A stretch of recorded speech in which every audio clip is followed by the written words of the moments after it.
Okay, so as you know, we're here today to talk about certifications as a tool for sustainable sourcing in the botanical industry. And we've had another webinar on certifications last year and a half ago, and I wanted to follow up with another one because so often when I'm visiting producer groups overseas, they talk about the challenges of certifications.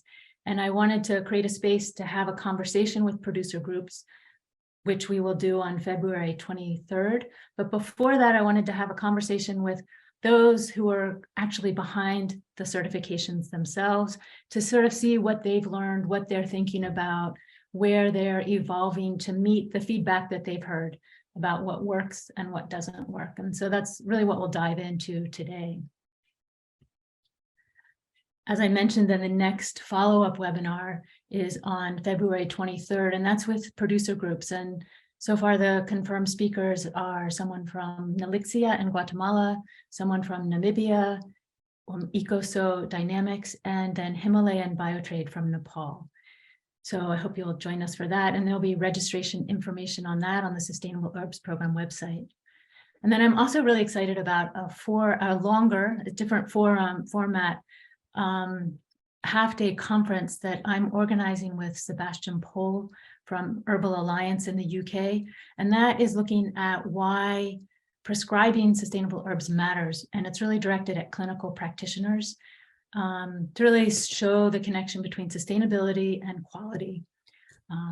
The idea there is really generate some action, like how practitioners can really be more of a driving force for companies to pay attention to these issues. As always, these webinars are made available for free through the membership of everyone in American Botanical Council, and you can find out information about joining if you haven't already at herbalgram.org. And also from the generous support of Sustainable Herbs Program donors and underwriters. And you can find out more about these companies on the Sustainable Herbs Program website, and also learn more about the kind of collaborative work that we're doing in different working groups for Sustainable Herbs Program members. So with that, I want to turn to the topic today. And first to take a moment to introduce the speakers. And we have more speakers than usual because I really want to get a diverse group to speak about these issues and have it be really a conversation about what they're thinking and how they're evolving to meet the challenges. So I'll do some bios. We're happy that Rick Lojenga, who's here from UEBT. Rick has been the executive director of UEBT since it was created in 2008. He spent more than a decade with the United Nations Conference on Trade and Development, where he was involved in the creation of the Biotrade Initiative and helped to conceptualize the idea of UEBT. He's also served as the board chair of ISEAL, the umbrella group for sustainability standards. Welcome, Rick. Also happy to have Krista Pineau here. Krista has more than 7 years of certification and auditing experience with Ecocert Canada. As a certification manager of the Corporate Social Responsibility and Fair Trade Business Unit of the Ecocert Group. She's responsible for the quality management of 25 certifications. And she also oversees Ecocert's guarantee for Fair for Life with actors working at all points of the supply chain. Welcome, Krista. And then Deborah Vorhies is here. Deborah is the CEO of the FairWild Foundation, a global sustainability policy and investment strategist. Deborah has extensive experience in international biodiversity, trade and investment policy arena through her positions within the United Nations Environment Program and the World Bank Group, and also within senior management within the NGO sector. Her current research is directed toward ethics and policy in relation to sustainable use. Welcome, Deborah. And then finally, Joshua Wickerham, who is currently Policy and Outreach Manager to the ISEAL Alliance. He works at all levels with government, businesses, civil society, and members of ISEAL, which includes standards like Fair Trade, the Marine Stewardship Council, Roundtable on Sustainable Palm Oil, the Forest Stewardship Council, Rainforest Alliance, and many more. So welcome, all of you. And Joshua, I wanted to, following that, you're involved in all sorts of standards and certifications, and wondered if you could really begin by giving us a sense of the context and what are examples of collaboration in the sector and sort of what the botanical sector might learn from those. Sure. Thanks so much, Anne. It's really a pleasure to be here with many old friends and some new friends. I'll share a bit about sustainability standards, some innovation, collaboration, and value creation, and we'll open it up for discussion after that. I'll touch briefly on the traditional sustainability standards and third-party certification model, then some of the innovations happening within sustainability systems, which is a broader term that ISEAL uses for standards and similar systems. And then how do you understand credible practices and some of the collaborations and innovations for value creation within this space? So traditionally, we can think of sustainability standards as having a multi-stakeholder standard setting system approach on the left, often managed by a nonprofit or an NGO. And then certification is a way of checking compliance with the standard. It's a way of checking the value, maintaining the value that a producer puts into to reach the standard. Often people will say, well, certification is expensive, but actually meeting the requirements in a standard is a huge investment, often much more expensive and hard to do than getting the certification itself.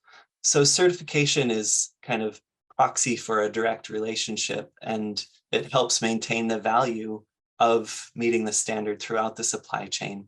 So another way of talking about certification is assurance. And then a claim or a label can be used for the buyer of a product to make sure that the product is meeting the standard. Audits and third-party certification can add value in and of themselves. So a systemic review found that certified entities are more likely to adopt and retain better sustainability practices, and audits help drive practice adoption and prevent slippage into bad practices. That's not to say that's the best approach, but it is one of the benefits potentially of third-party certification. But in the last few years, we've seen a growth of a variety of different systems that are also adding value and redefining the way they assess. So these are 5 key areas that ISEAL looks at in a sustainability standard or sustainability system for what their roles are. So defining responsible practices or sustainability performance levels, and then assessing those levels. So that could be third-party certification. It could be first-party verification by a producer with some checks of the data. It could be worker surveys. It could be other forms of remote auditing. There are new approaches that allow more producers to be recognized by the system rather than just traditional third-party certification. Next, it's expected that a sustainability system would measure its performance impacts over time. So are the producers of the herbs we're sourcing actually improving over time? And how are we then communicating that with integrity, that the standard is being met? And then as an organization, how are the sustainability systems learning so they can improve their impacts over time? ISEAL creates public goods for the sustainability system space. And one tool that we've created that helps governments and businesses understand what is expected of a credible sustainability system is the ISEAL credibility principles. First created 7 years ago, revised through global public consultation 2 years ago. If you look at the bottom, the base of the pyramid is about transparency, stakeholder engagement, building consensus on what sustainability looks like in the sector. Collaboration is a key pillar. So we'll talk more about some examples of collaboration. Value creation, making sure that all the users of the standard or the sustainability system are getting value. And this next layer about impartiality, reliability, and truthfulness get to the heart of certification and assurance. You want everyone assessed by the system to be impartially assessed, reliably assessed, and the results about the assessment to be truthful. The next bits are about improving your system and ultimately the sustainability impacts that we hope all sustainability systems are achieving. One way of implementing the ISEAL credibility principles is through ISEAL's codes of good practice, which are also the basis for ISEAL membership. I want to focus here on the assurance code, which does recognize third-party certification as one approach, but it also allows for many other forms of assurance, such as continuous improvement programs or second-party verification by a related body. At the heart of the ISEAL assurance code is transparency, and understanding if there's something that goes wrong in the assurance process, you can figure out what went wrong and replace that, whether it's an auditor that made a mistake or a certification body that needs better calibration or training. So ISEAL's members are all sustainability systems, like Union for Ethical Biotrade, and they meet minimum requirements. We have 43 ISEAL community members. About half of those meet ISEAL's codes. UEBT is one that meets ISEAL's codes. So it meets the requirements in the ISEAL code. Getting to the heart of collaboration and innovation, I chose this graphic because I think it's quite useful. If you look at the top row, direct pathways to creating value and incentives, sustainability systems are collaborating with others, with other sustainability systems or governments or businesses to build capacity of producers. So it could be joint capacity building. It could be research on living income or living wages. Are the producers of the herbs we're sourcing making enough money to feed their family, to have health care?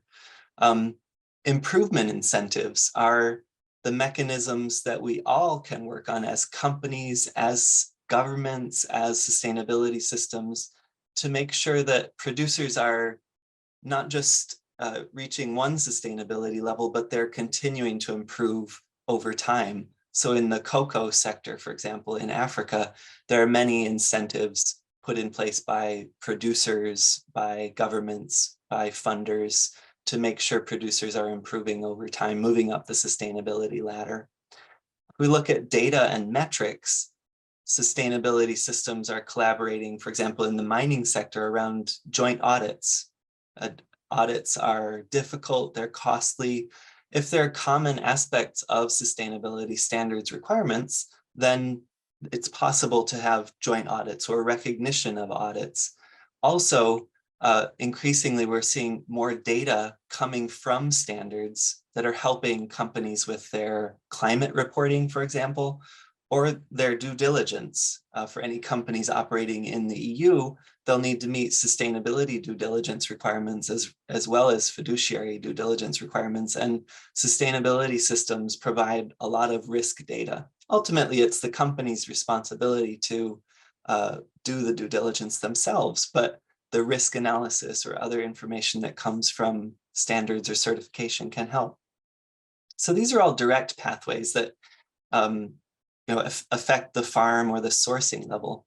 We can also think about the impacts of sustainability systems at a systemic level, where you're influencing the enabling conditions. So we see sustainability systems convening sectors to have dialogues about what sustainability in that sector looks like. And there's some kind of flagship commodities like coffee, tea, and cotton, where there have been global commitments that these sectors will be transformed. Every source in those sectors will reach a certain sustainability level. I haven't seen something similar for a wild collected plant or a certain herbal ingredient.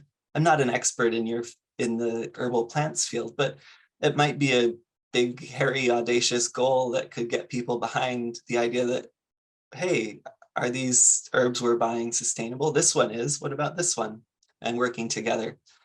We see a lot of engaging and partnering. I know, I hope Rick can share UEBT's experience of working with Rainforest Alliance.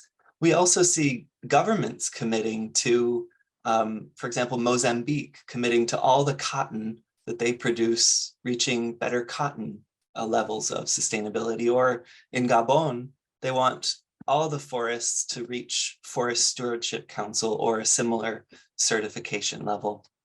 Lastly, on landscape approaches or jurisdictional approaches, this is where a country or a province says all the herbs we produce will reach a certain threshold of sustainability, or all the soy from a certain part of Brazil, or all the palm oil from a certain province in Malaysia will meet certain requirements. So that makes it easier for a sourcing company to say, oh, well, we don't have to check so much. Maybe we don't require a third-party certification.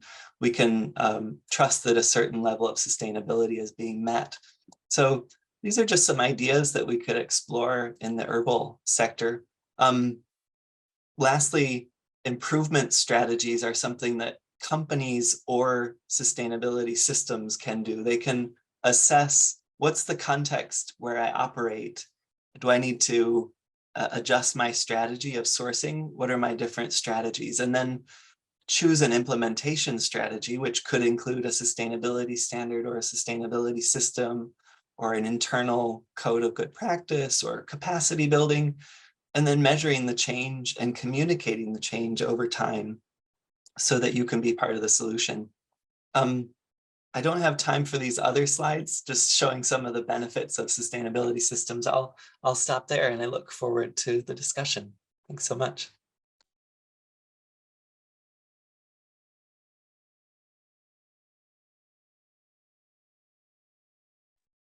And you're muted, Anne. Yeah.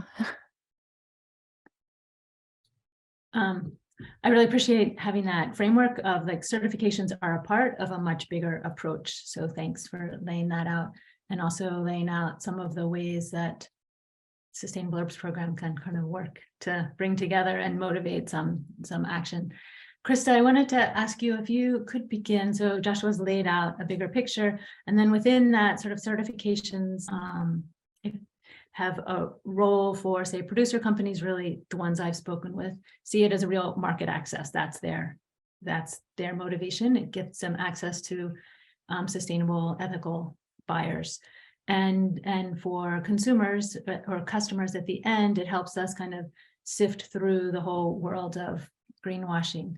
And I wondered what, from your experience, you see the real value that certifications have offered and offer. Yeah, for sure.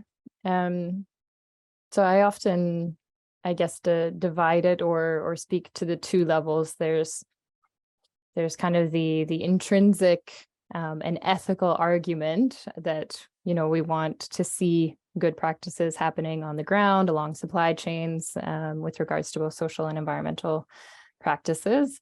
And then there's this sort of business aspect that we want to gain market access. We want to have a differentiation of our product towards consumers, towards our clients.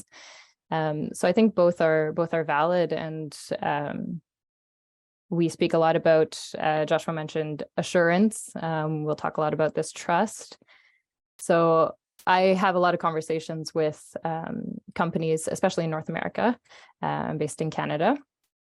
And it'll often be this idea of, if you're growing, if you're a startup, or if you're trying to scale, in the beginning, you can have those conversations. You have this closeness with your customers, and you can communicate on the work that you're doing, the relationships you have within your supply chain to create your products. But once there's a certain distance that's created, and once we're scaling up, we're looking for customers abroad, different business partners, then certifications can help to come in and bolster and help out that kind of assurance aspect and lend the trust there. So I think there's that aspect. And then we also see a little bit what Joshua was touching on, this idea of progression. So what a lot of our companies and the companies we work with and organizations, they'll say they see it as a roadmap. So if you're putting in all these compliance costs and you want to become, more socially and environmentally responsible, or to demonstrate that you are responsible, there should be this idea of progression over time. And a lot of companies are seeing that is helpful for them to also meet their own internal goals, as well as having that piece where you can speak forward and share it for B2B or B2C as well. Great, thank you. Yeah. Deborah, can you chime in now and then? So FairWild is a very specific certification, and what was that created to meet? Right, well, FairWild goes back to the golden days of the 1990s, as Rick will remember too, after Rio, UNCED, and the golden age of really international discussion, the start of the golden age of international discussion and cooperation. And very specifically, of course, it came out of a concern around some things that were happening in the Balkans in the late 1990s and early 2000s. So very specifically, it was about a concern that was raised there, but soon became understood in a more global way, particularly by our founders, people like Joseph Brinkman and Francisca as well, and Klaus Derbeck, and looking at, so it really came from both sides. It came from an understanding of the connection to nature, which is the uniquely FairWild thing, because we are about the wild harvest, we're about nature, we're about the landscape. The whole CBD vision is sort of encapsulated. But it really about the different parts of that, which is that there are species, there are landscapes and ecosystems, and there are people.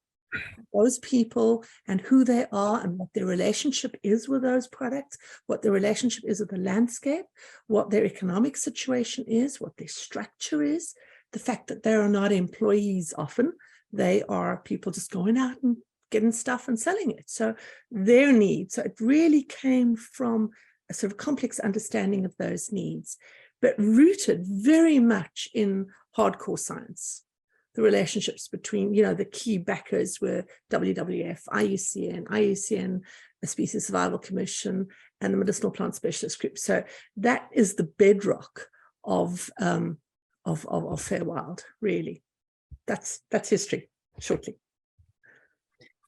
Thank you, and I'll come back to ask you about the present and where you're going. But Rick, I wanted to turn to you and ask both sort of a little bit about the genesis of UEBT, but also while you're speaking, to really talk about what you've learned from that, what you've learned about having realistic expectations of what certifications can accomplish and how you're evolving to meet those changing circumstances.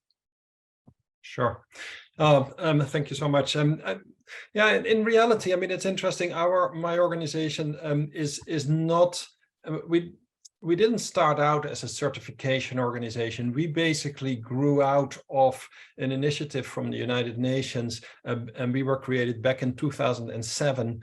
And at that time, and I was actually, you mentioned in your introduction, I was working at the UN at that time. We were trying to engage with business and trying to see how business could work more on the sustainable use of biodiversity and conservation of biodiversity. And we realized that at that moment, we were not well equipped to kind of deal directly with business. And so we supported the creation of this organization, which is an association. We are a non-profit association of companies, and all the companies that are member to our organization are committing to ethical sourcing, to a journey on ethical sourcing. And basically that includes risk assessment, due diligence on your entire portfolio, but also going further on specific kind of key raw materials and try to promote positive impact. We have a standard, and we do verify and check supply chains, and sometimes we certify. So in some cases, certification might be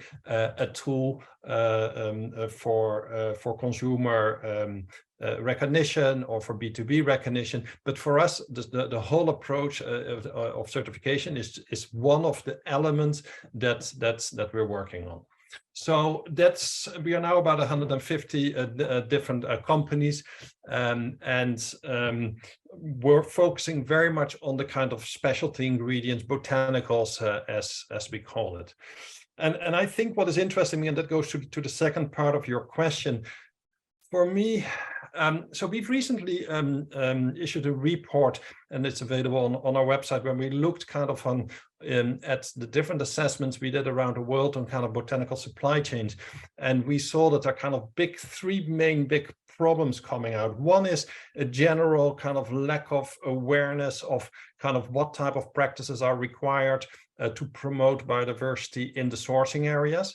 The other problem is the significant problem that exists around the use of agrochemicals, and oftentimes banned and very hazardous agrochemicals. And the third one is kind of the issue of minimum wages, prices that don't allow producers to earn kind of a decent income or even a minimum wage. And I think this is very much related to the system that we are all operating in. It's very much related to the system that we have created.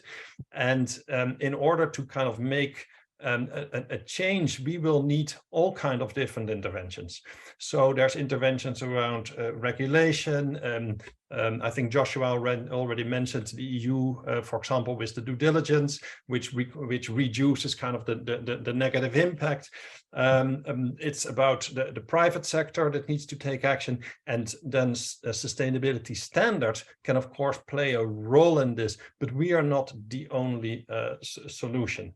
And I'm going to give it back to you now, but I would like to say something after this on kind of what came out of some of the discussions in Montreal on the biodiversity convention, because that might provide a little bit of a roadmap that we could maybe all use and rally behind.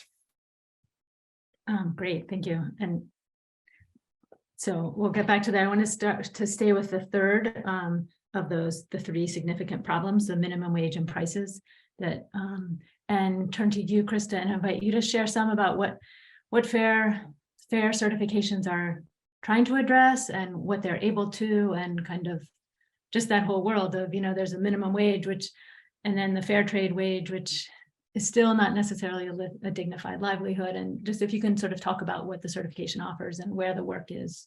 Yeah, for sure. And I'll speak specifically to Fair for Life, as that's where my expertise is. And it's actually one of the differentiating factors, if you compare Fair for Life to other fair trade certifications, is how we approach this idea of minimum pricing or floor pricing, and how we compare the price actually paid to the farmers with regards to the market price. So in some certifications, you'll have a defined floor price for a type of commodity coming from a certain area, and that's more the either standard owner or certification body who defines what that price should be. In our case, we take what we call more of a micro approach. So because we're a supply chain certification, the producer operation will do a cost of production analysis. So how much do we need to be profitable? So in that cost of production analysis, you would also have a profit margin, which makes sense. And that sets the amount for when we're selling this ingredient, this is how much we would need to be profitable. We also certify the buyer, what we call the fair trade partner. And we determine, or we evaluate between the two of them, how that discussion happens on taking the cost of production analysis to set a floor price. So that means in any fair trade certification, you'll have this idea, no matter what happens in the market, we're never going to go below this minimum price. However, when the market's good, we're also going to be higher than this floor price. So we differentiate and we call that the sales price. And under Fair for Life, that would be at least 5% higher than conventional market prices when you're buying a Fair for Life product, if it is Fair for Life and not organic, and 10% higher if it is both Fair for Life and organic. So there's the additional premium that goes on top of that. So I don't want to get too technical, but it is a way that it's very, I guess, customizable and contextualized based on the type of product, the type of organization, and the area it's coming from. And then we have this idea of the fund as well, which some people call premium, which is that additional percentage that is paid by the fair trade partner to the producer operation to be used for community projects. So that is decided on by the producer operation themselves. So there's a lot of other, if you dig deeper, how you create the production cost, what is the minimum wage for the area, and how the cost of labor is included in that production analysis. There's a lot more in depth you could go in that discussion, but without getting too technical, that's the approach that's taken today. And yeah, Deborah, please feel free. Right. May I add? Of course. Well, actually, so FairWild and Fair for Life emerged pretty much contemporaneously. Yeah. So we follow, we basically have these shared and common approaches using the cost production and so on, and all the things you said, premium fund, et cetera, which is all very good. But I think there's a challenge out there that I just want to throw out. And this is where, how do you translate the life of a harvester, especially if it's seasonal, to a living wage? And this is something we really have to find out. And what does it mean? The guy's out harvesting today, but not tomorrow. He harvests for 1 month in a year. How does that translate to decent and dignified work? So I just want to throw this challenge out there. It is obviously something we're thinking about. We try to see what we can do. I just wanted to throw that on top of all our perfect solutions we already have, Krista. Rick and then Joshua. Yeah. Can I respond, because this is an excellent point, Deborah? Indeed, I mean, cost calculation is indeed something we ask local companies and the producers to do. It's a significant challenge. It's very difficult to actually get a good understanding of cost. One of the things that happens often is the valuation of people's time. And so what we are looking at in the cost calculations is valuation of people's time against minimum wage, but we also and that is more of an aspirational in our standard, is valuation of people's time against living wage levels, or as somebody in the chat talks about, thriving wage.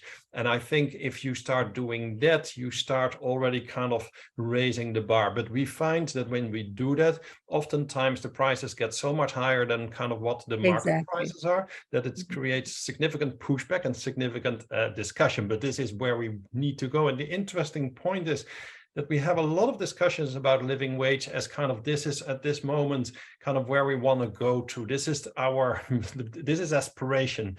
Whereas in reality, living wage is should be a starting point. It's in reality the more correct definition of a minimum wage. So I think there's still a long way to go, but using living wage benchmarks in calculations is actually proving very, very interesting for us as a standard organization. Yeah. I think you're right, it does, but it's for both those reasons you just said. You know, it's not a thriving, I love this thriving wage, but it should be the starting point.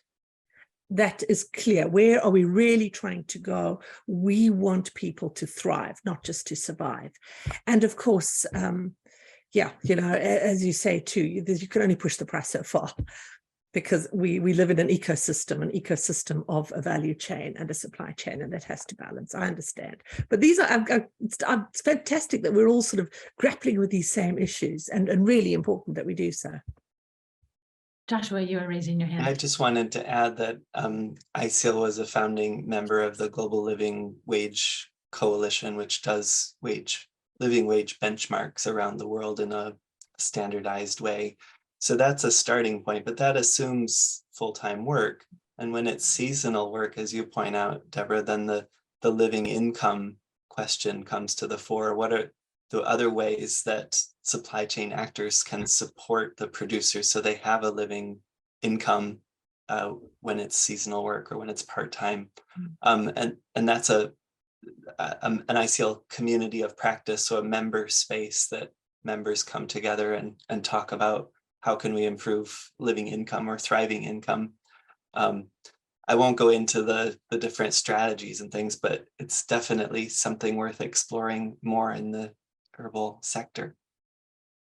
Yeah, I want to encourage anybody who hasn't already. There's a ton of resources around the living income community of practice with all sorts of past webinars that are really well done and a lot of good resources.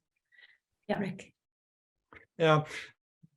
So thanks for mentioning that, Joshua, and indeed, so UEBT is an ISEAL member, but we're also part of the Living Wage a coalition and actively participating in that. And one of the things that we find is that a lot of the information and the living wage benchmarks that are done are obviously done for the well-established commodities, and they're not necessarily for the type of ingredients that we're working in or the areas. And I think Neil wrote about this just now in the chat, saying that the problem with the supply chains we're working on are so fragmented, they're all over the world.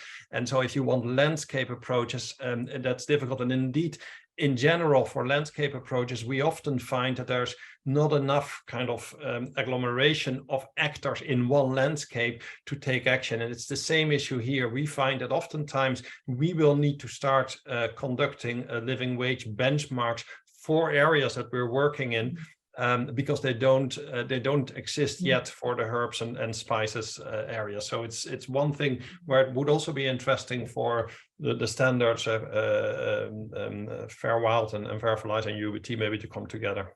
Yeah. Yeah, and any donors on the call that might be interested in funding that kind of work, definitely seems like a need. Yes.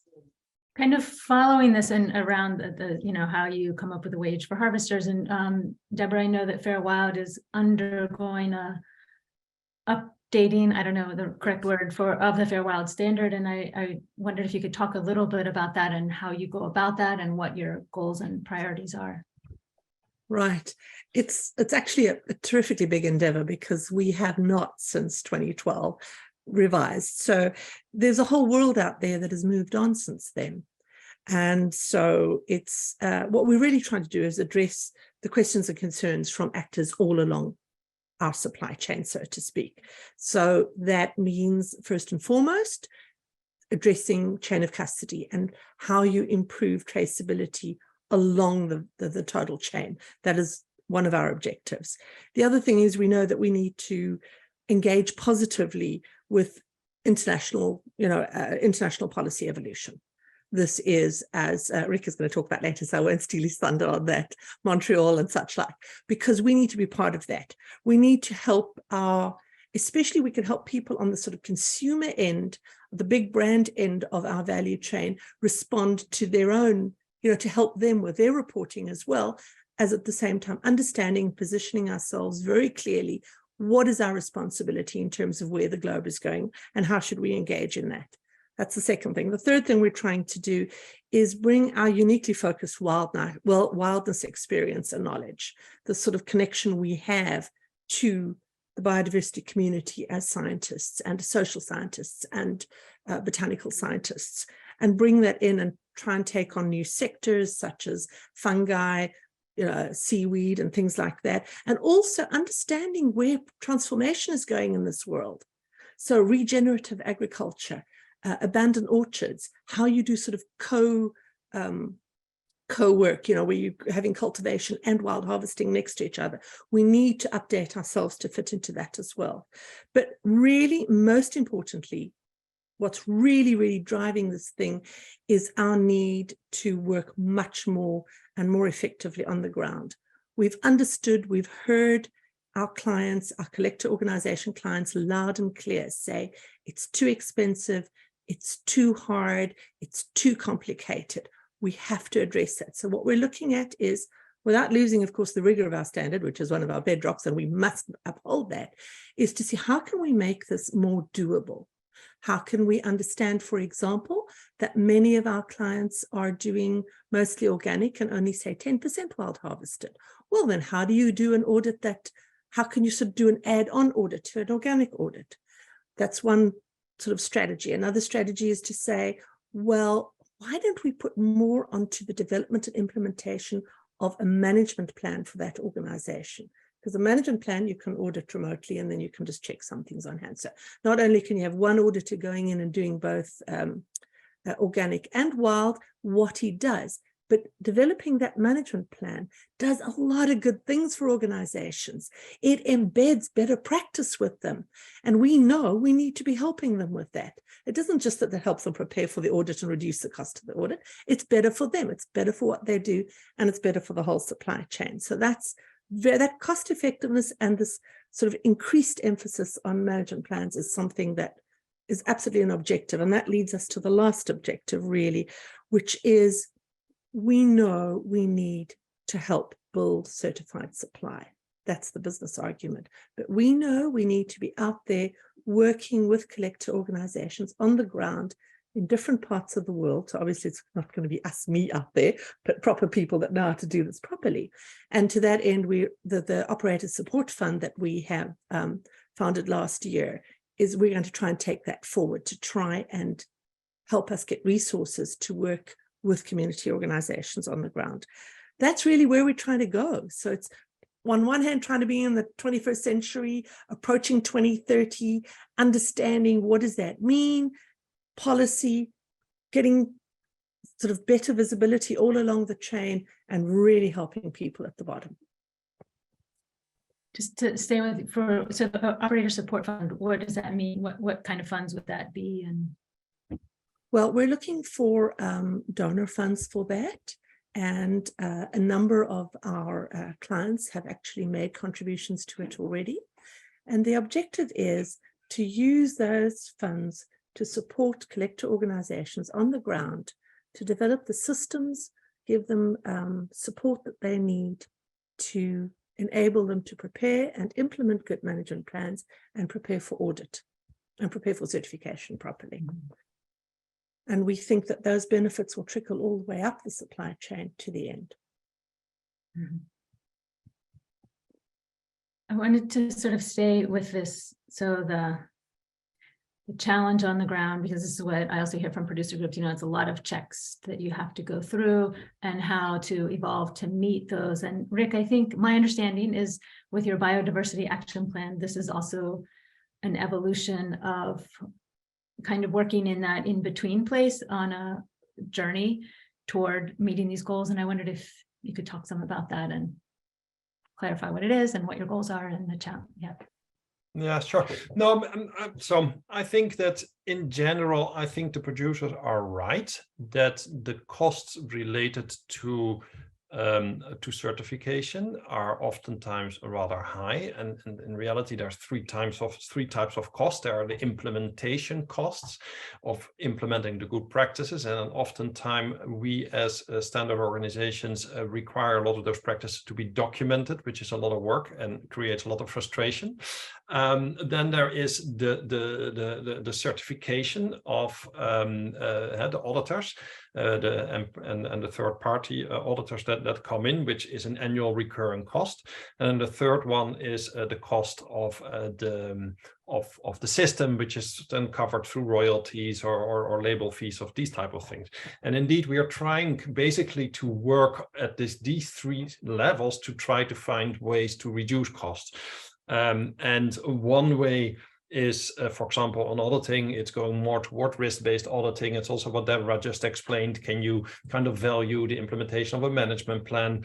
On the implementation costs, can you focus more on impact and less on all the practices that need to be implemented in one particular way? So it's really, so that is being discussed. And in that sense, we as UEBT, indeed, we have developed what we call our biodiversity action plan, which is basically a tool and helps the local companies develop an approach to identify kind of what are the biodiversity impacts, what are the good practices, and how over time can you implement better practices.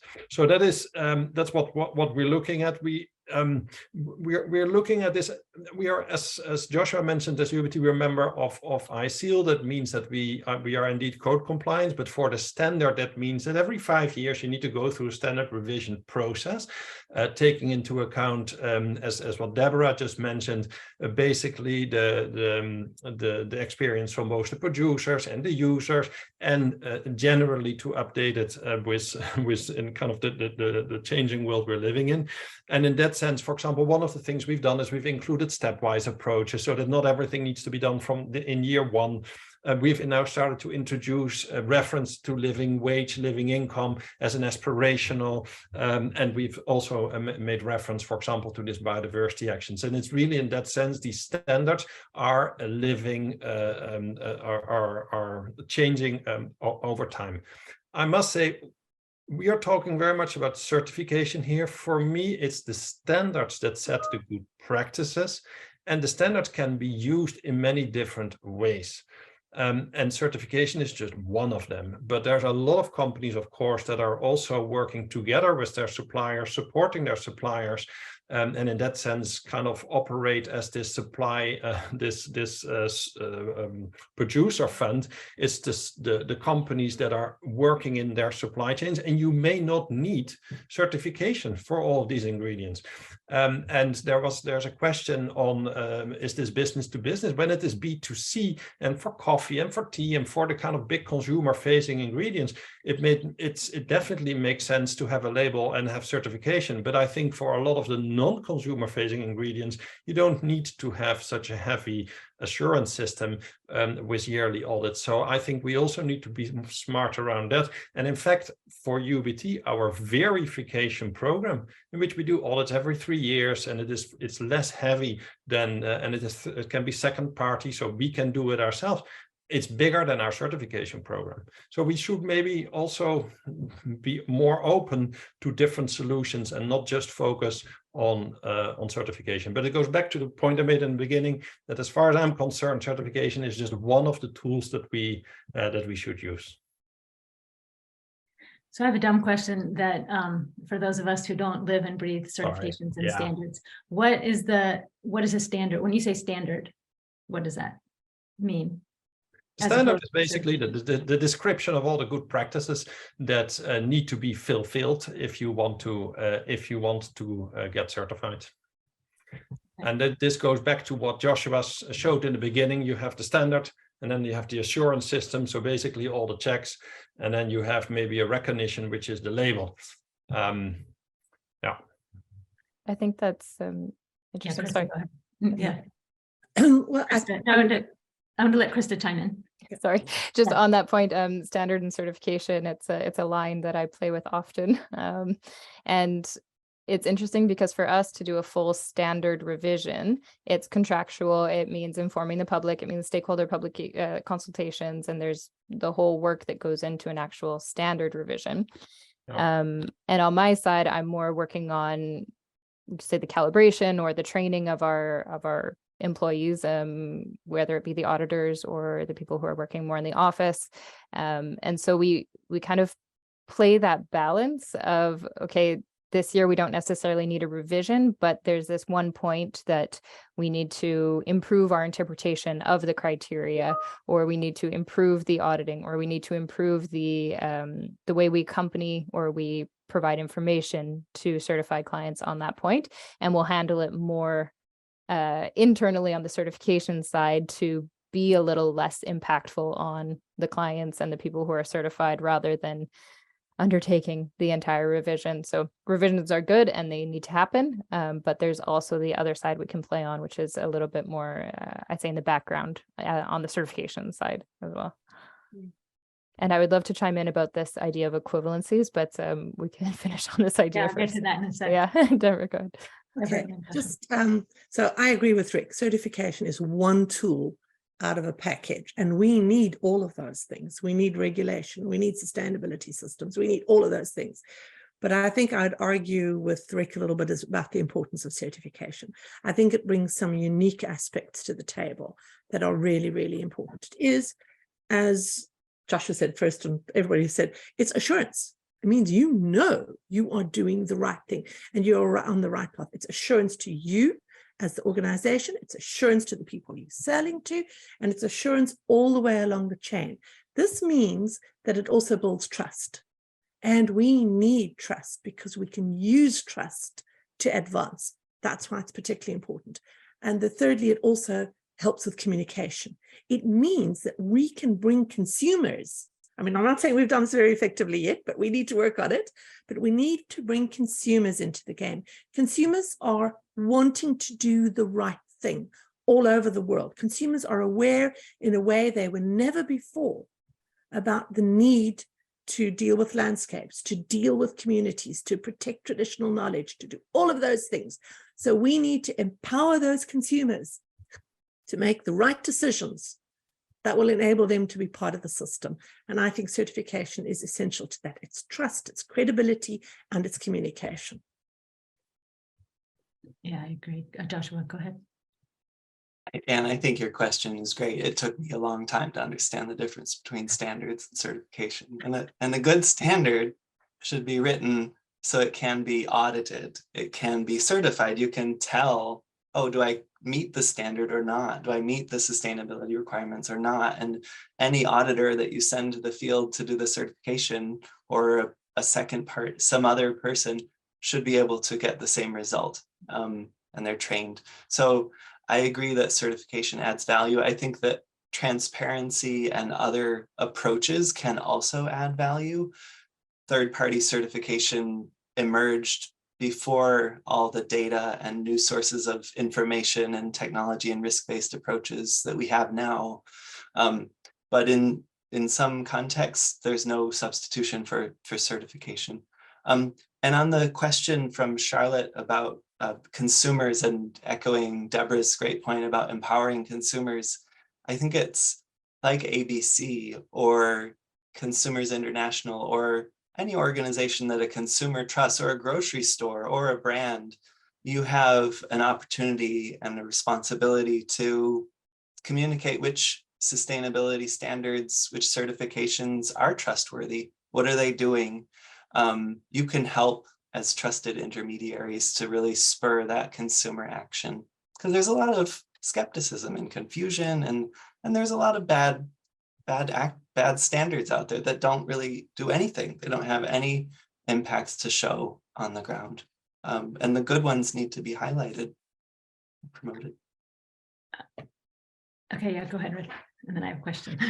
Yeah, no, I want to echo both what Joshua and Deborah just said. I actually think that on the ground assessments are extremely important, and we see a lot at this moment, a big trend to kind of using all kind of standard values and standard information about the kind of risk factors related to specific ingredients around the world. But if you go on the ground, you see what really happens. So I fully agree with that. I also agree that trust is an issue. We are already running since 2010 what we call biodiversity barometer, where we do consumer research. We've interviewed right now about 75,000 consumers around the world.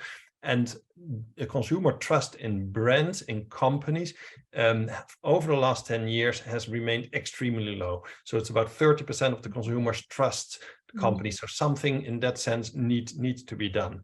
So I fully agree. However, a lot of the ingredients we're talking about are not necessarily visible in an end product. And if we want to reduce costs for producers, then we might need to think about more flexible and lighter systems that still include checking on the ground, but don't necessarily need the same level of audit intensity and the cost related to that. So that is what my point is. And when we talk about certification, we oftentimes go to the most heavy approach. And there is a question whether the market is willing to pay for that. That's huge. And I mean, we considered lowering the threshold of what you would need in a product to use the Fair for Life logo at the end, and got a lot of backlash. Today, it's 80% of your final product needs to be certified for the logo on the front. And that's fantastic in a lot of ways, but it also means that the ingredients that have a lower percentage in a product, how do you continue to, or how do you improve on giving them a spotlight and some visibility along the whole supply chain, and right now for the purpose of the discussion to the consumer. So it's very difficult to keep that balance for sure. Sorry, Anne, I know you had another question. Yeah, well, I wanted to just stay for a second. There's some other big topics we want to get to, but just with the question of trust and transparency and credibility, if anyone wants to speak to the I don't know if it's the rise, but the presence of company-based certifications and how they're different than a third-party audited certification, and what, as a company, sure, Joshua, or consumer, what questions you want to ask to, like, a company. We're trusting that they're doing their good work. So Joshua, go ahead if you wanted to. When I talk to companies that have created their own systems, it's often because there's a gap in the marketplace and they want to address certain sustainability issues that aren't addressed by existing sustainability systems. But you could also take a cynical view and say, why are you not using a publicly available standard that's set by multi-stakeholder consensus building, global consultations? Why are you creating your own? And what's the assurance approach that the company is using? Is it they're sending their own employees out to check? How well trained are they? They're certainly not as well trained as Krista's auditors in many, or we don't know. It's just, it creates more confusion in the marketplace. So there are questions about the level of effectiveness and integrity of those systems, but they are capable of achieving results, and sometimes more effectively than another system, because it could strengthen the relationship that the company has with the producer. It can help maintain a stronger supply of the coffee, or these are often the companies that I talk to that have created their own system, or in cacao. So just my initial thoughts on that. Great.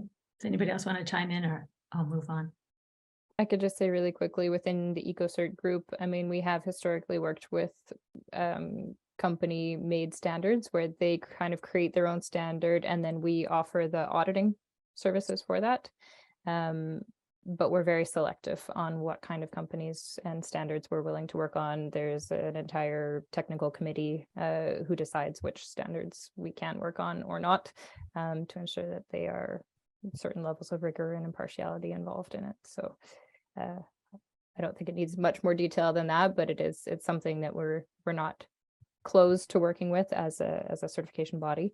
And it's not black and white that because you create your own standard, you also use your own internal auditors. There can be a mix within that as well. Rick, yeah. Yeah, so same as Kristen. So we have a team of UEBT kind of auditors, and we actually also audit for some company standards. This is not certification, but this is really to kind of have assurances for the company itself. That's one. Second is we have in some cases recognized company standards, where then the company needed to make some changes to kind of meet the UEBT standard, and then we could recognize them. The advantage for the company is that they could include additional points that we did not necessarily have in our standards, such as their own quality requirements or that are specific to the company, and have that all in one. And I agree with what Joshua said. The advantage of that might be the investments that the company will be making in their supply chains in a long-term relationship with the suppliers. At the same time, the drawback is that so one of the complaints, and I think it's a fair complaint for many of the producers, is the various different standards that they need to meet. And of course, very few or no will recognize a company standard. And so it's yet another hoop to jump through. So I think that the company standards can, particularly for bigger companies that also have the capacity to have a proper kind of professional audit capacities and maybe sufficient volumes, then it makes sense. I think for other companies, it has also turned out that this was probably too expensive an exercise. So yeah, it depends a little bit on the company and the type of supply chain. So thanks. So following that about the number of certifications, then I wanted to spend some time talking about, I guess, things like standard recognition or harmonization and benchmarking. And Krista, I'll let you speak first. So just that this is where some standards are recognizing each other, and if you could explain kind of the differences and why it's important and kind of the challenges. Yeah.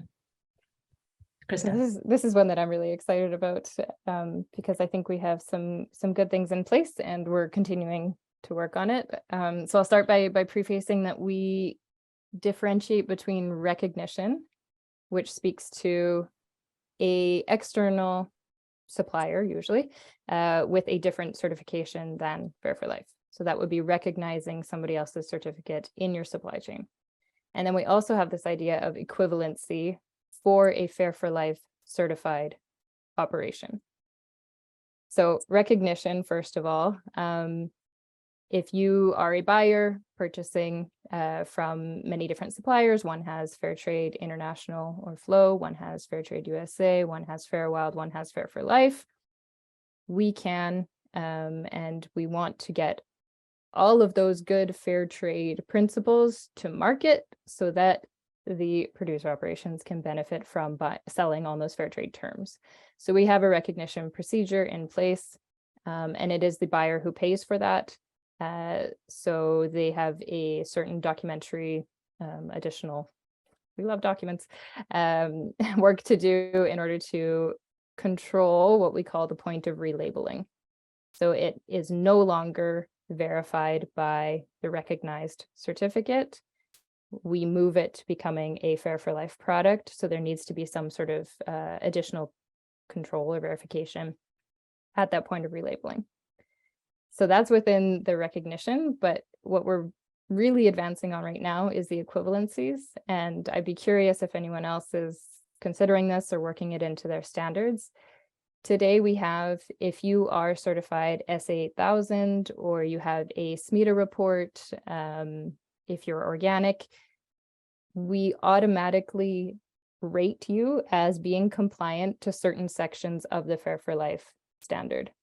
So you do not need the social part of the audit if you already have an equivalent one for that section. If you're already organic, we're not going to check on the agrochemicals and pesticides used. So we're really trying to build in this approach where the audit is everything that has a value add to something that a certificate has, another certification has not already verified. And of course, that's all based on third-party rigorous standards. So we're really pushing that approach. And because we're a multi-product certification as well, we have the different ones for textiles now, for cosmetics, for food, and that's being developed even further. So I don't know if anyone else is kind of integrating that sort of equivalency approach, or if it's been on the table as a possibility. Deborah, do you want to go first? Because isn't FairWild, Yeah, so we have this arrangement with Fair for Life as well, which works very well, in fact.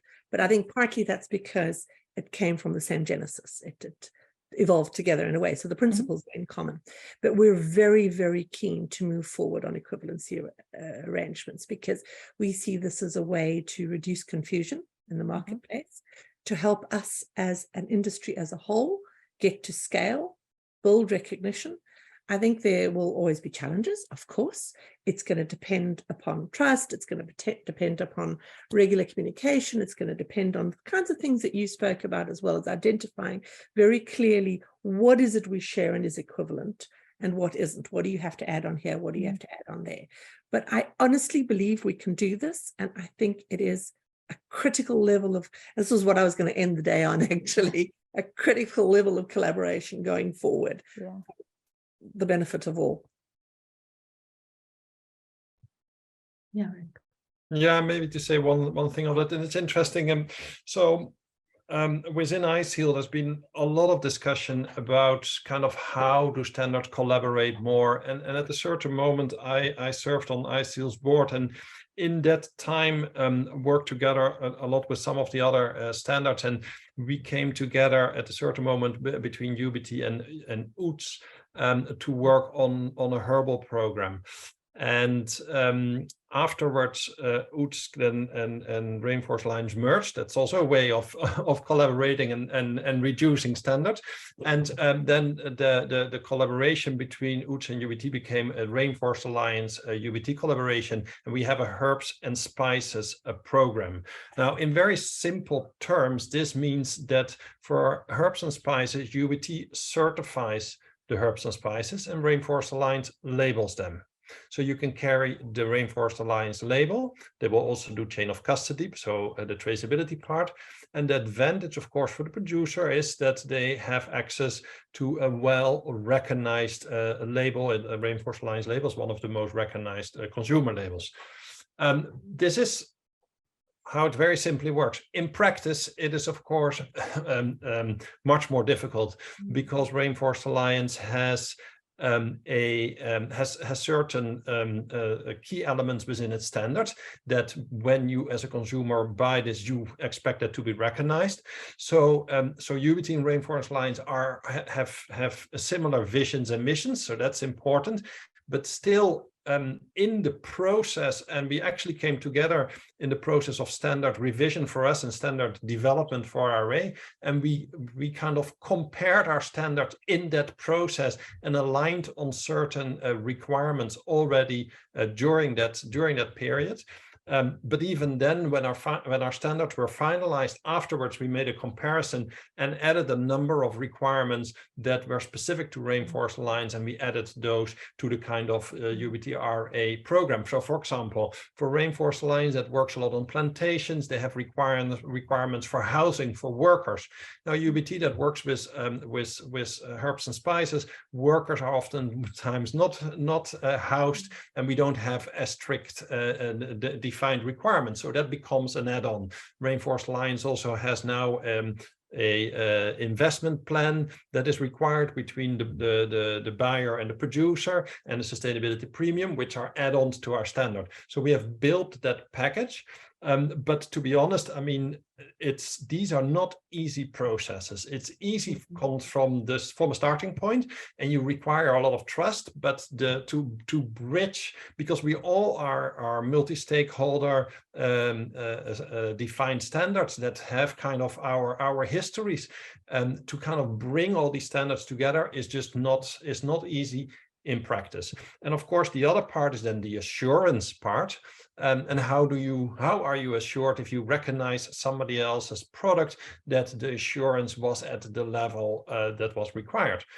So there's real challenges there. I think we need to work on it, but then once you start working on the practice, it always turns out to be much more challenging than we think it is. The devil is always in the details. Yeah.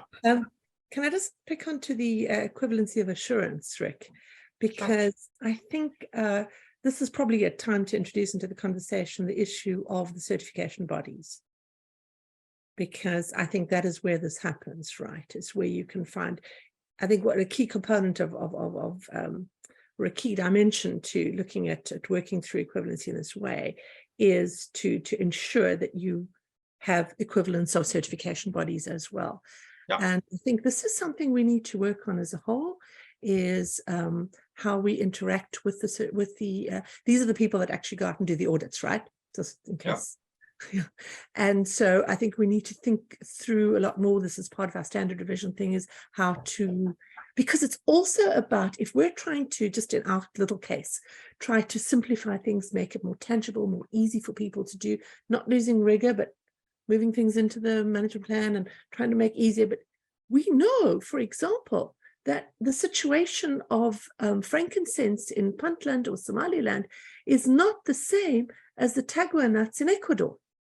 So it's, if you don't want to land up with pages and pages and pages and pages of checklists, half of it isn't relevant, etc., you've got to have really strong principles and empower those auditors, so that, because they will not be subject specialists necessarily, empowering them to make good judgments and to engage constructively with regard to those principles as they can be applied in very, very different circumstances. Sorry, that's really just another challenge I've thrown out. I apologize.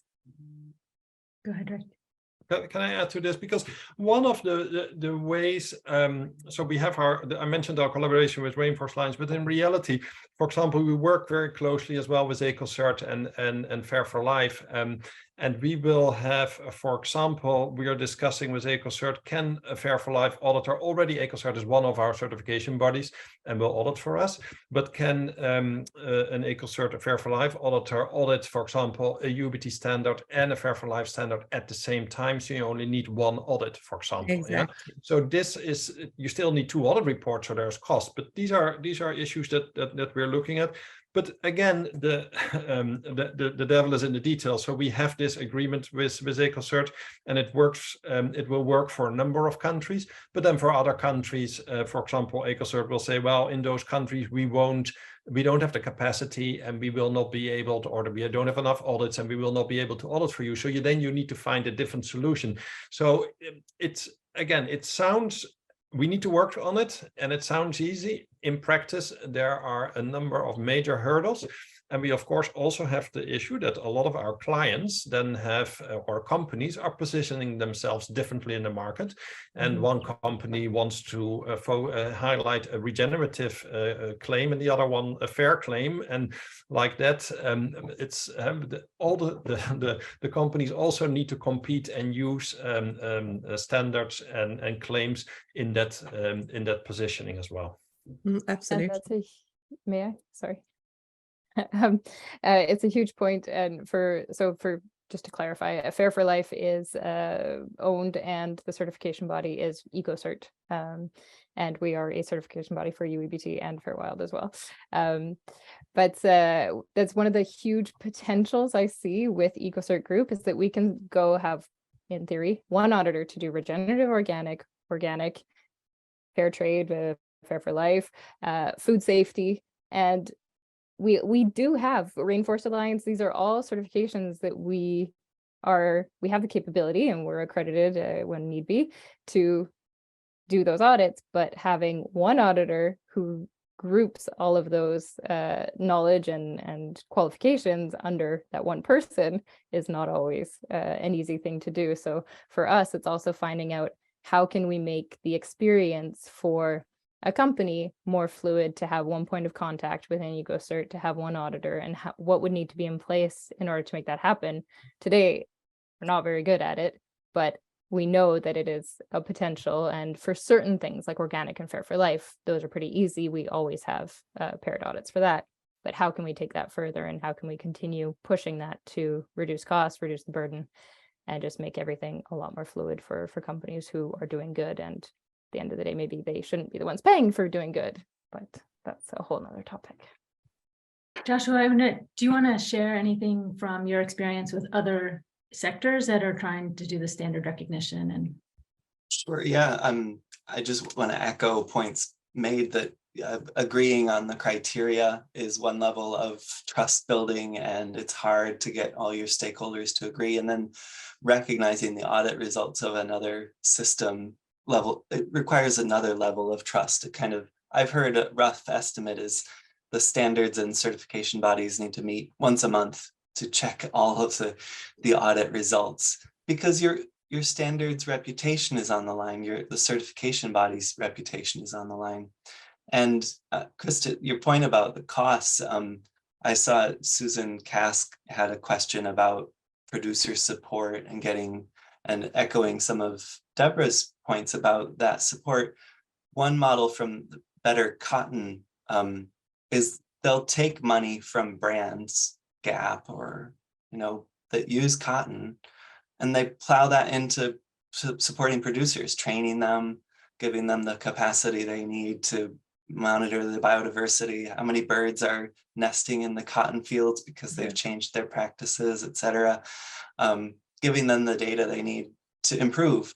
So maybe there could be shifting a cost burden off of some of the producers to pay for their own assurance or certification, and more equitable sharing across the value chain, whether that's donors or brands or governments.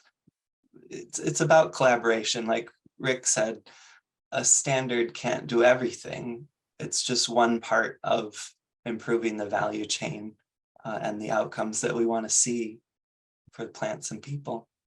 And imagine if those ones that are doing things well and properly didn't have to pay, if that was the norm, and those that are using slave labor and child labor and doing deforestation, they had to pay to have a disclaimer on their product.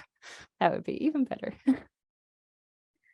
I want to get to the biodiversity point, but first I want to, Jan van Enden from Martin Bauer has a question that was one that I wanted to ask too. And I'll just read his question. Are there statistics on supply and demand of the different certifications in botanicals? In other sectors, there tend to be more certified products on offer than there is demand in the market, with the effect that the producer has paid for the audit, et cetera, but can't sell it as certified. And he said it would be great to hear views on this. And Ryan's in from Dr. Bronner's was saying exactly the same thing. Fair trade producers they work with have to sell 50% non-certified. So I'm not sure who. Yeah, go ahead, Rick. Yeah, I don't have I don't have numbers or figures, but I do think it's a real problem, and it's a real problem, particularly if we are expecting producers to get certified at their own expense and then try to find the market. And in that sense, that was the point I was making as well with the company standards and getting companies to support the suppliers, because then they are investing and you are also sure that they're going to be buying the produce. And that is what we need to go towards eventually. Can I just chip in there? Our experience, anecdotally, because again, I don't have hard data on any of this, is so much exactly what you say, Rick, but actually on both sides. So we have producers who land up having to sell certified product as, you know, without that benefit because they can't get a market for it. And then we have buyers who cannot source sufficient FairWild certified products. So this is very much a two-way thing. And I think this is a real challenge. Of course, if we could just take scale and scale up 100 times in the next year, that would probably help create fluidity in the market to match up buyers and sellers much more effectively. But I think in the meanwhile, we have to think about how better we, certainly as FairWild, and I'm sure others too, can try to work with our clients to see what is the demand likely to be for, really work with those suppliers to build certified supply, and also on the other way, really to engage in supply chains to work with brands to try to develop that commitment to buying certified supply. Yeah, well, I see it often as like an hourglass figure, what you're just saying, Deborah, that we have the buyers, we have the producers, but then we have the squeeze in the middle where how do we, and that's one of the things we're trying to respond to with the recognition is widening that middle part to get a little bit more transactions in. I mean, it's interesting in the botanical sector, in my experience, there's not a huge drive toward fair certified products. You know, there's more awareness about organic, but still a surprisingly not large awareness of organic in a sector that's about health and wellness. And where does that need to come from? Does that, you know, so there are a few brands that are leading, like the ones who have been behind FairWild from the beginning, and those are often the ones that are behind Fair for Life. Does that have to be the brands leading, or are they going to wait for consumers? I'm curious if anyone has thoughts on that. And then we'll get to biodiversity. I think that really has to come from all directions, Anne. We need to communicate with consumers better. We need to empower consumers to make those demands to brands. We need to be working with the brands because they probably wield the most power in one single spot on the entire value chain. So they need to be shifted. And then we need to work down. We need to connect all those pieces.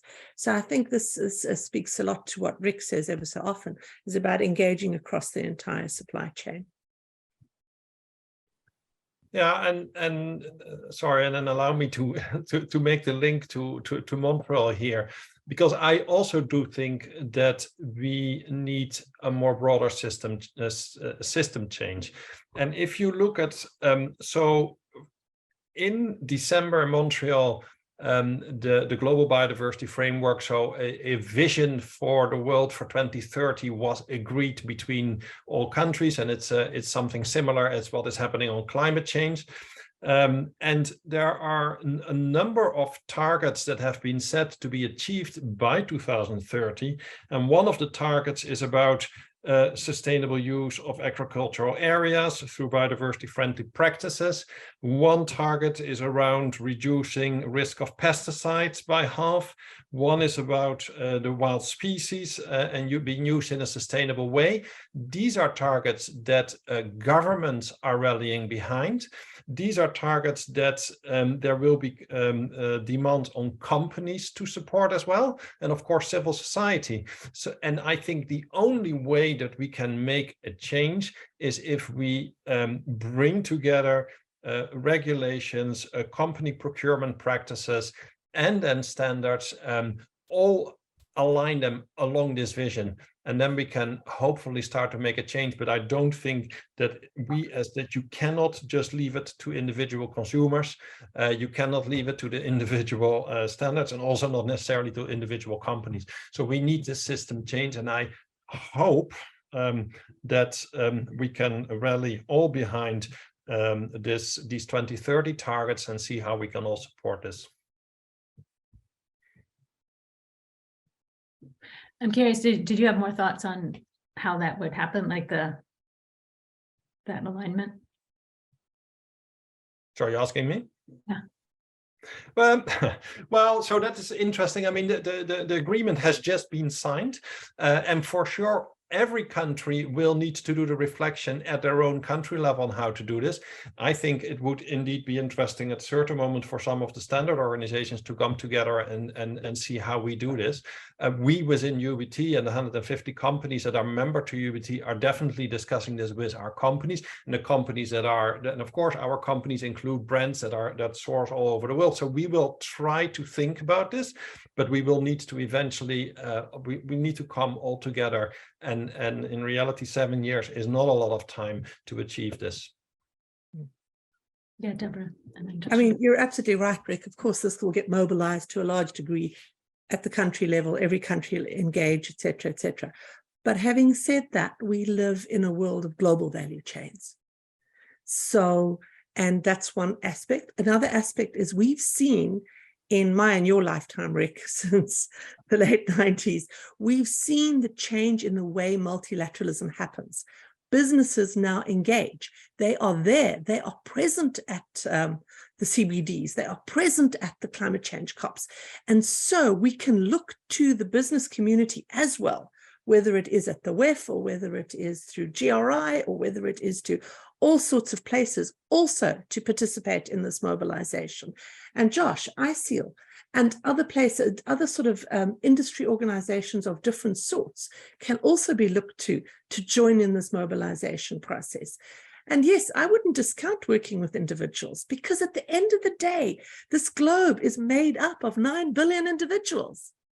And we all have the possibility to have an impact somewhere, somehow. So I wouldn't discount individual consumers. We have seen in the past how consumers can get together and make real change. Companies can get together and make real change. So I'm just saying, let's all do something to get it out there. Love that, Deborah. My sense of the COP15 is it was really ambitious, this protect 30% of nature by 2030. But what about the other 70%?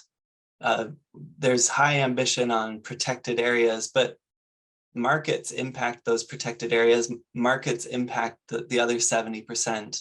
And that's where sustainability systems play a part.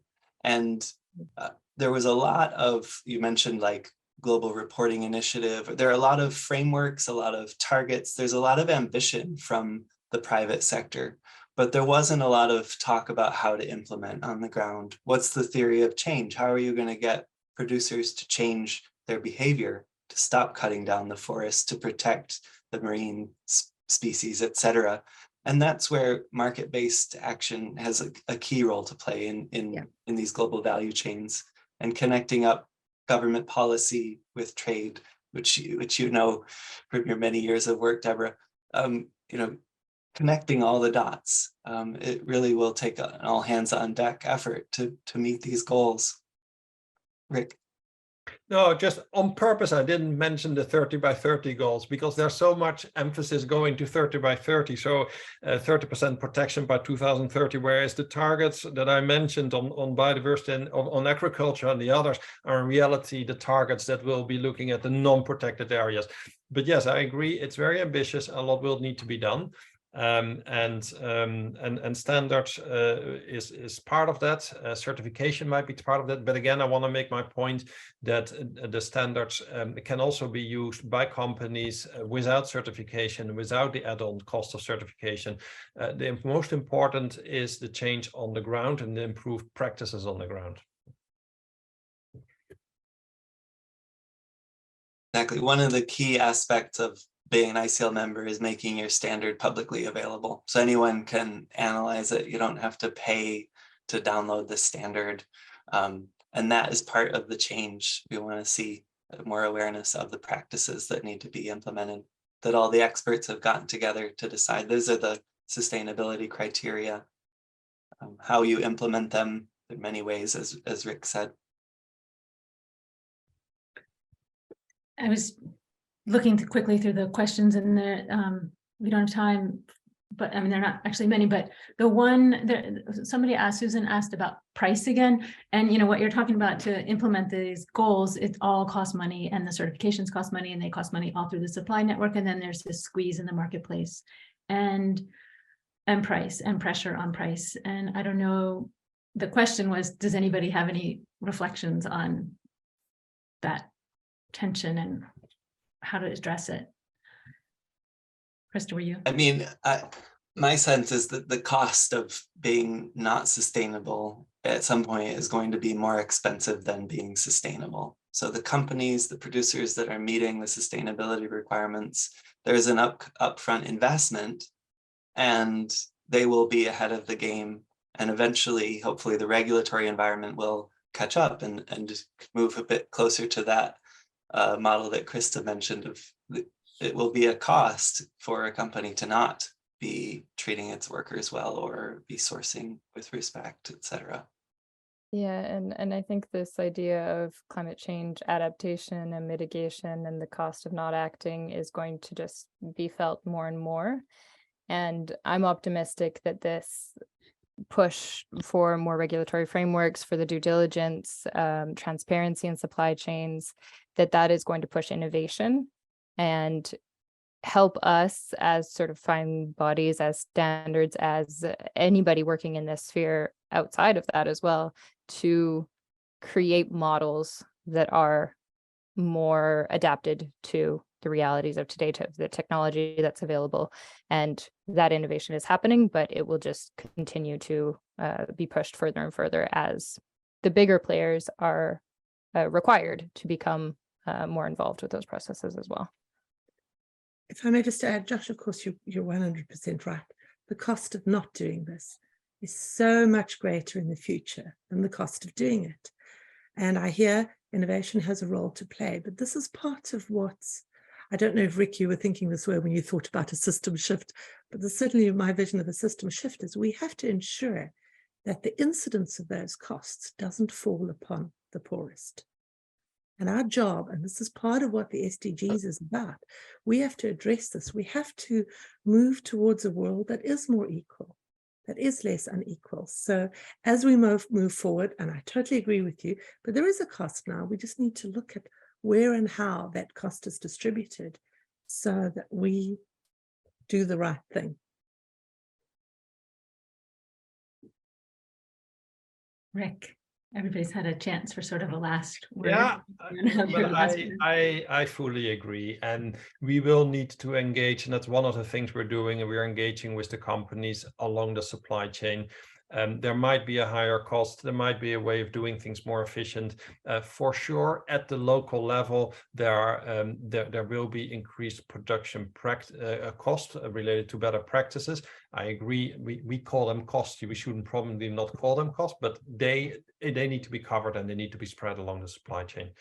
And that is where the cost calculation comes in.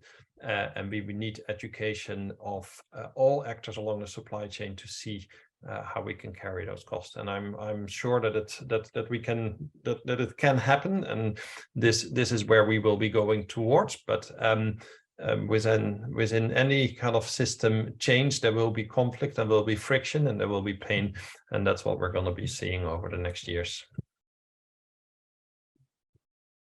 Oh my word, we can't let Rick leave with that miserable message. No. Okay, Deborah, you pull us together on something. Okay, pain leads to gain. Think about it that way. We just really need to be thoughtful. And I think with everything we do is we need to be thoughtful, we need to be consultative, and we can and learn to be much more collaborative as we move forward. And that way we can not have so much of the pain, but really see the vision moving forward. Great, Deborah, much better. Yes, thank you. And that's really my hope is to, in this conversation, and actually all the work Sustainable Herbs Program was doing, it's really trying to just build on those connections, and then see what happens. So thank you all very much for your time. And some of the themes that you talked about was really why Sebastian and I decided to have that conference focused for practitioners, because that seems like a larger body than just an individual consumer who can impact change, hopefully. So for everyone in the audience, please find out more about that. And thank you all for your time. Thank you, and Anne. thanks, Thank you. everyone. Thank you. See you in February. Bye. Take care. Bye.